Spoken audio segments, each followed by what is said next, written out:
kolala kolamuka eza activité ndenge tolobaka epuisa émission na biso ya Sentinelle TV au tobenga yango petit déjeuner nayebi ke bozelaka lundi po tobandaka lundi à vendredi samedi na dimanche ezalaka te alors lelo lundi tozongeli susu dossier na biso pe boza ebele bobenginga bokomelinga kala mingi te na kolakisa bacorrespondance na biso bato bamona pourquoi nazosala émission oyo bien aimé kolala kolamuka eza activité soki nzambe asali yo grâce olamuki na ntongo pesa ye merci kumisa ye netola ye sanzola ye yembela ye koyemba ezali kosambela deux fois soko olamuki atoza trop busy c'est-à-dire trop pris zwaka ne fils que 2 minutes kaka Yaroba, merci Seigneur pour la grâce à Tongo.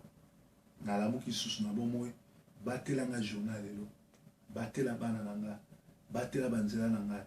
Surtout ça l'a été, nanzela na roleka, nakuta na mutali babete, nakuta na bata ba problème te. Prière à mokuse bongo et que sauver vie na mobimba.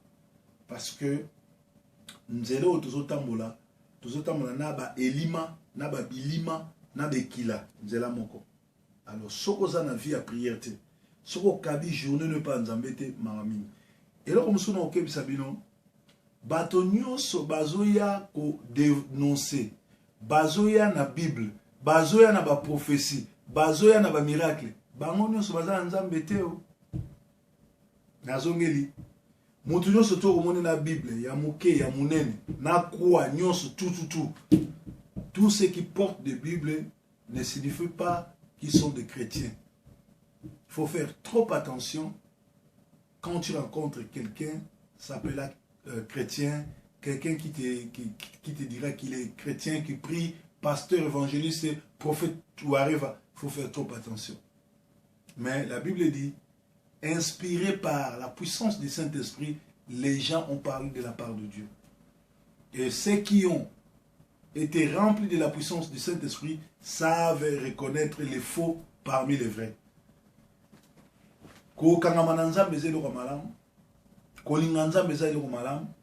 Vie ya kozala mo Christ ezali vie ya sacrifice.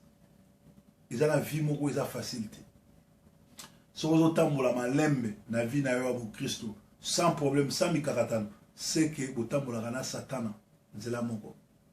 Mwana na nzamba solo alikana mikakatano mwana na nzamba solo bayinaka ye mwana na nzamba solo makamutu asalaka esimba mbala moko te soko zo mona vie na yo oza sans problème sans bitumba c'est que mutu na couper satana ali bosono yo za la sima to bota mo côte à côte alors nazo que nous verset biblique moko pour na ko expliquer bino makamna olo balelo pour kolimisa kola mukiza petite boza déjà na petit déjeuner na Sentinelle TV. Tozali pe na Sofkins TV baolanda biso avec Canada place to bozali nzamba pambola bino. Alors balobi boy tozali na 2 Corinthiens 11 13 à 15 balobi ces hommes-là sont des faux apôtres, des ouvriers trompeurs déguisés en apôtres de Christ, et ce n'est pas étonnant car Satan lui-même se déguise en ange de lumière. Il n'est donc pas étrange que ses serviteurs aussi se déguisent en serviteurs de lumière. Leur fin sera selon leurs œuvres. Babibo kamwate batwana baza ba prophète te ba apôtre ya lokuta ba apôtre mabumu. Et zali kambo kamwate pour Satan ye moko a se déguisaka na ange de lumière. Azwaka forme ya kozala mosali na nzambe. Akoya na forme ya ba prophétie. Akoya na forme ya parole, akoya na forme ya nzambe ya ba miracle, mais en réalité balobi misala na ye suka nango ekolakisake bazali batu mabe, bazali batu na solo, bazali batu bazo salela nzambe mabe. Alors ndeko nanga eza pasi mingi soko tondi na molimo na nzambe te milimo oyo ya batu oyo bazokela batu mate bakonyonga yo bakosakala na yo lelo oyo Satan za na kati église azo commandé a mibengi nzambe pe bato bele bazolanda ye soko tali na ba YouTube otali na ba Facebook oko remarquer ndenge ni Satan azo nyokola bato ndenge ni bato ebele baza na kati ya bo satanisme. Alors na kati ya enseignement lelo o na lobaki mikolo na banotali sabino bato nyo surtout ba faux ba serviteur eza discussion te apprendre ou à laisser. Soko niminga malam, soko boyinga malam, soko fininga yoka mengai natambolaka na ba promesse oyo eza na Genèse 12 bandana 1 na 3. Celui qui bénit Abraham sera béni, celui qui maudit Abraham sera maudit. Yango mongo pesa na ba promesse à Congo. Yango mongo na dimanche na sali message bato bele ba beyinga to sala nini poto kota na Front pour la libération totale du Congo. Pour na Front pour la libération totale du Congo eza nango eloko moke. OK kaka na Facebook na yo oye awa obeti so oza na Facebook na yo obeti Front pour la libération totale du Congo yango ebimelio Front pour la libération totale du Congo au sengi biso au rejoindre biso sima okokoma membre so okomi membre awa déjà tozana combien de membres tozana déjà na 498 membres. Alors ceux qui tozui déjà bato ebele nde to bandi formation mututo ozana carte après toye bandeni ni to tambola parce que masolo ya Congo ekomi siko masolo ya ko bunda to ko bundela mboka parce que ba koki ko sakana batute bokena ba élection bozo so ba élection mais bazo pesa bino pouvoir te bazo kotisa ba ennemi bazo boma bino mutu azana makila nzoto mutu azana makila Congo fwa tomboka. Alors article 64 zo pesa biso droit ko tomboka mais poto tomboka faut to zana ba lié to zana ba pays oyo baza baninga na biso o ba koki ko sepelisa biso ba armée mususu kota. Donc to komi na option fo na Congo to bunda. Papa Tshisekedi aza la seule personne akoki ko bimisa biso kuna soki aza sincère soki azali na bolingo ya Congo a osalango mais soki a osalango te biso to bandi to za suna tina kozela bato wana tout ya ba discours ya ba bible ya ba discours à lokuta ya ba vidéo bible za solo il faut to ndima bible et puis to salango na Jésus Christ.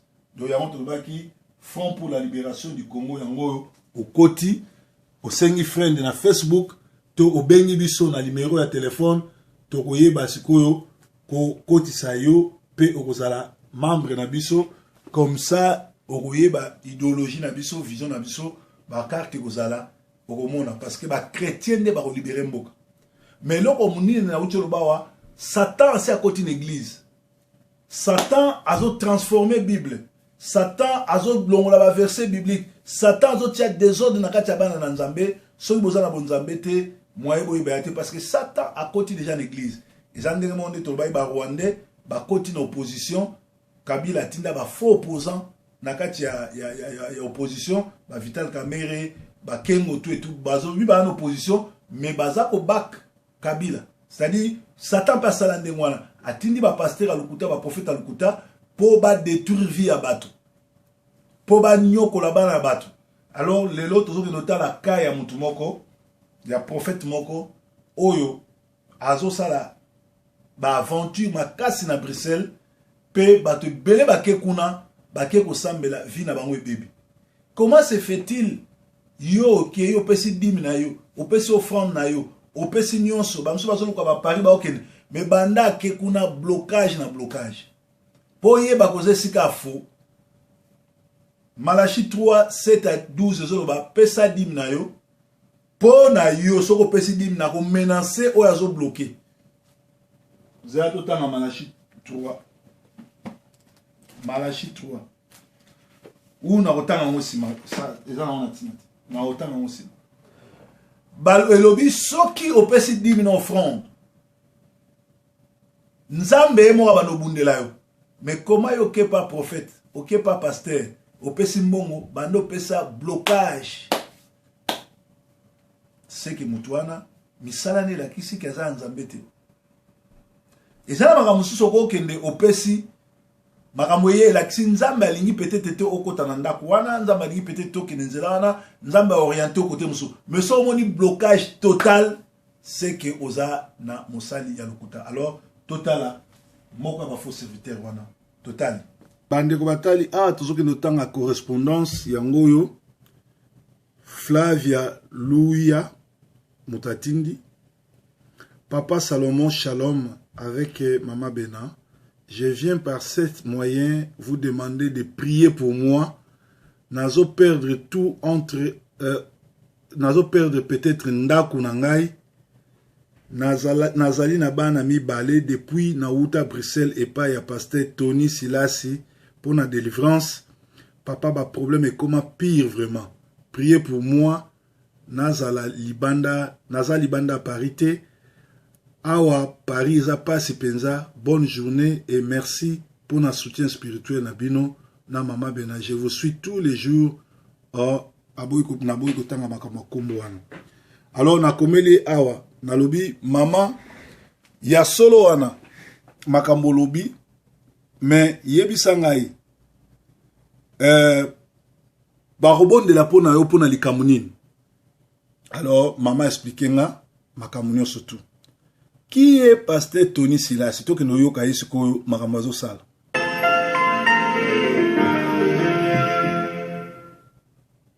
Amen. Ngai naza sœur Jeanne Aminata. O baebinga kasi lelo na eko renoncer na ennemi a liboso na zalaka na ye kombo na ye alcool. E bomelinga mariage na ngai. Nazaki millionnaire à bas âge, si selinga ba million nanga e bomelinga ba commerce nanga nyoso minene nazaki nango. Je suis la sœur Aminata, beaucoup me connaissent. Aujourd'hui, je viens renoncer à mon premier ennemi que j'ai, l'alcool. Mon premier ennemi, c'est l'alcool. Je renonce aujourd'hui, au nom de Jésus-Christ de Nazareth, et au vie des boîtes de nuit. Malgré que je suis connu, ma boîte de nuit est trop connue au nom d'Hollywood City. Et tout a été fermé, mon divorce a été fait, mon deuxième divorce aussi, tout c'est à cause de l'alcool.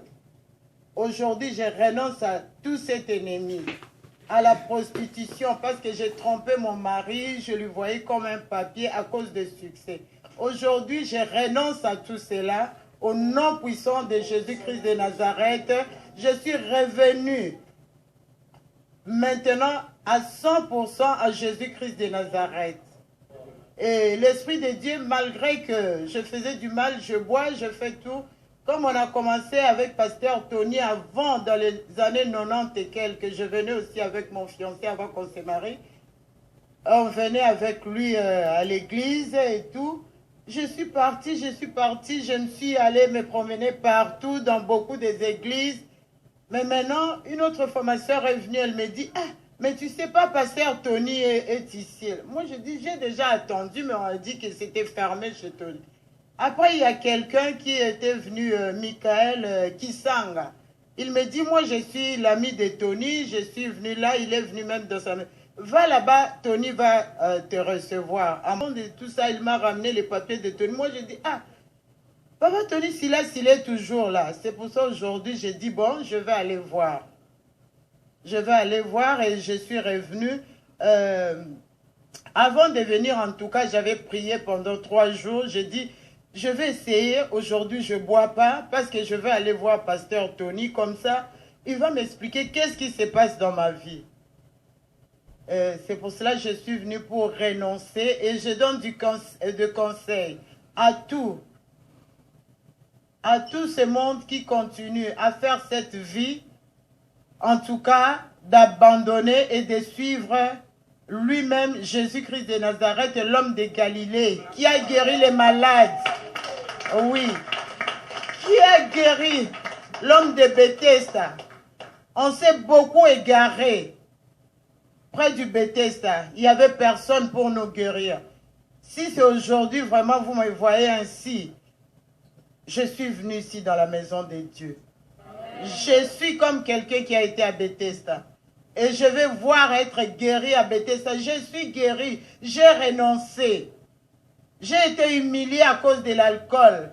Maintenant, Dieu m'a changé les habits aujourd'hui. Au nom de Jésus-Christ de Nazareth, je suis guéri. À partir d'aujourd'hui, je renonce au quartier latin. À partir d'aujourd'hui, je renonce d'abord au nom de la reine Aminata. Je ne suis pas une reine Aminata. Je m'appelle Amina comme Jésus-Christ. Je m'appelle Jeanne Amina.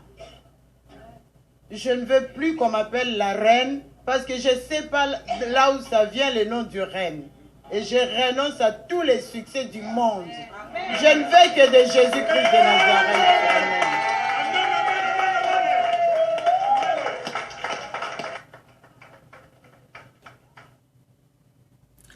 Bande ko batali. Mwana mwasi oyo a une église kaka lelo. Mbala moko abani ko tubela. Abani ko renoncer. Abani ko loba makambo ebele. Entre temps nanu ba teyete. Nanu ba délivrer te. Abani ko sala publicité esika yakei. Ba faux serviteur. C'est-à-dire parce que moi, la moitié de Jeanne Aminata. La reine Aminata wazaki makamwa Kofi. Ope Kofi a loka bebisa. Mais azaki na mbongo ebele ya prostitution. C'est que yo tala faux serviteur mutu auti ko ya alobi a melite po ya aza abdique, c'est-à-dire a komi posséder na alcool na kindumba na ba sumo ndenge na ndenge pour à sa couple na ba mboa na ba ni ba biloko na sto boyebi ka ba sa vitrine aye une église iloko ali bosofo ya mse Yesu ko sale délivrance mais lokola azali célébrité ya kindumba na kati ya musique congolaise faux pasteur alekisi liboso apesi micro abanda koloba ndenge moko lelo na ba faux ba pasteur ya église soko koti mbala moko apesi au grade a commission ancien a commission vice pasteur a commission pour garder une église. Entre-temps, ndeko a mwasi a komelinga a kendeki kuna prière a longwe Paris a kiosama na Bruxelles azozanga ndako azozanga nyonso ndenge na lobai ke baza ba faux apôtre ba faux serviteur ba simbikisi baza bat na soloka bazolinga ba séduire bato ebele bakende pona nini alekisi publicité oyo po bandumba nyonso tu ba kopesa 10 000 offrandes batika na bango bandumba me bakosa bato ke basambela pe atira bato buzoba oyo esalamaki le papa oyo babongwamaki le papa oyo babongwami olia ya na église avanda yo kaliloba bapaster bakomopesa papa oyo bamikro ateya ye moto auti na mokili nana yambi Yesu te auti na bademon il faut avanda Yesu azwaki 3 ans na bapotre ya koenseigner bango ya koteya bango nga na église na kambaka atozwi miracle lelo na kotikelo une année avant témoigner même une église place na uti passer sonner zaki bongo ozwi miracle tokotiko une année tozolande la vie na yo tozota avant témoigner mais lelo ekoma muto abiki na 11h na 11h10 ba témoigner na 11h30 azongi na mokili ekomi business tozolanda suite siko pasteur lokuta pasteur. Dieu est bon. Nzamba za malamu. Dans la vie, Dieu est bon. Je le redis encore, Dieu est bon. Acclame pour Jésus. Hey, hey, hey, hey, hey. Je voudrais que vous puissiez faire de grands bruits pour la gloire de notre roi. Dieu est vivant. Vous voyez pourquoi je lui ai demandé de venir. Il y a plusieurs personnes ici parmi nous qui la connaissent. Je t'ai fait appeler. Tel que je t'ai appelé ainsi. Je pense qu'il y a certaines personnes qui auront un choc dans leur cœur.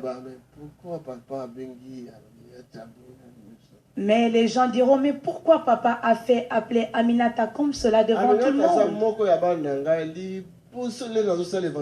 De maison à maison. Et Aminata. Oyoki ndenga lobi ndenge abengi Aminata liboso bamso bazwa choc pona nini abengi ye mabengi bango te bato yango nyonso ba ogi supu ba silasi ba face na bango ezaka ndenge moko talonire demo kaka ndenge face na ezali ndenge makanisi pe misala na mabe ezali c'est-à-dire ba koma kosala ndenge yalaki église kimbangiste oyo apesi concurrence alekisi Aminata po baninga Aminata pe bamona motema pasi bango pe baleka bamona ke babongwami mais en réalité babongwami te tolanda Ça fut l'une de mes premiers enfants alors que je faisais encore l'évangélisation des porte à porte. Est-ce que je peux dire ça? Oui. Alléluia. Dieu est vivant. Lorsque je suis rendu...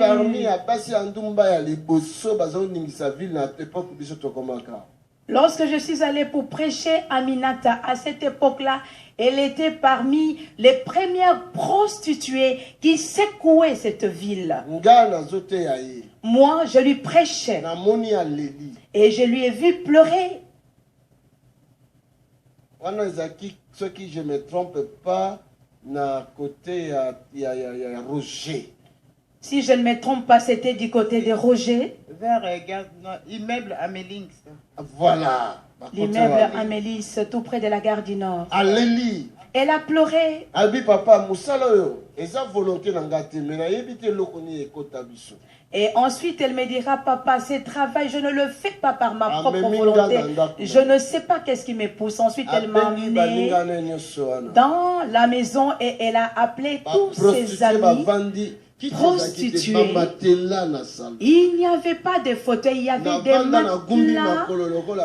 Au salon, je me suis assis comme un bouddhiste et j'ai pris ma Bible, je l'ai ouverte. Il y avait la sœur Monseka et toutes ces femmes prostituées. Elles étaient tous là, elles étaient vraiment nombreuses. Alléluia. Dieu est vivant. J'ai prêché l'évangile. La première personne que j'avais prêché, c'était elle.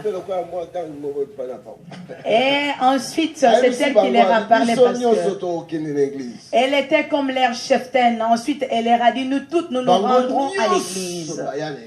Et toutes, elles sont venues à l'église. J'étais la présidente de New Jack. Vous avez entendu? Bomoni, faux pasteur ou ya sataniste ou ya soko kei ko bon accueil kuna pour délivrer à Baxio Milimu. Bomoni bien que moi si oyo azana posa za la sauver. Nzamba azana posa na pe ça fait soki depuis 1990 azwaka bango tout ba une église mais akoka ko te ba on sa malamu te. Akoka ko bikisa bango te. Parce que comment ba yaki et puis ba palanga ni susu. Mais soko tali pe bien ana posa moi so za la sauver te. Ba faux pasteur, ba faux prophète ba sa ndeni. Comme moi Yesu comme mouké, ils ont attiré souté. Il faut que ça comme va minata, mon publicité na se va comme au quartier latin, comme moi Kofi pour étirer. Or combo et pesamani na likolo pe na seza comme nani ya Yesu.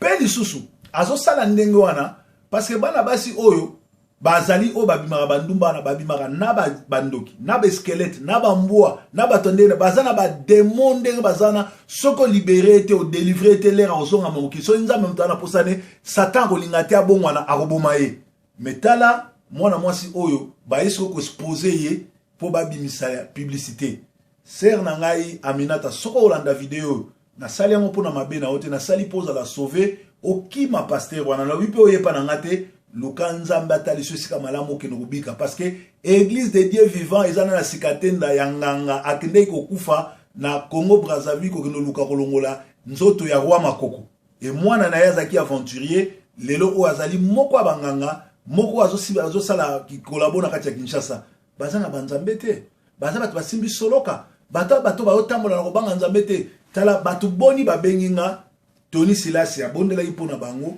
ole babika et bendi ba problème memi ba blocage memi nyos bible lobi ba o nyos ba yepa na ye batika la lolenge mokote ndeko na ngai kolanda kombote kolanda loyengete tuna kanza ba garçon oyo ba pengwa na Bruxelles na zaka ye mokote bazana ba biso ba benga ba jimo ba mapasa me ba pe ba pede ba pe batamisala mabe baza pe ba miyibi ba yibaki mwana muchepele car prochainement on parler bino si muchepelepe kindoki na ye na kati église na Bruxelles nzambe nanga pambola bino kola mukeza habitude ezalaki likambo ya tongo lelo kotalisa bino misala mabe ya pasteur oyo na kombo ya Tony bomoni mama na komi akende ko sambela mais azu blocage batu mingi babenginga bakende kuna bapesi badimba bapesi bo franc bazu blocage senge na yo yeba soko zo no pesa mbongo pa mutu aza info pasteur ozo contribuer na masumu na ye bokokenda lifelo bino mibale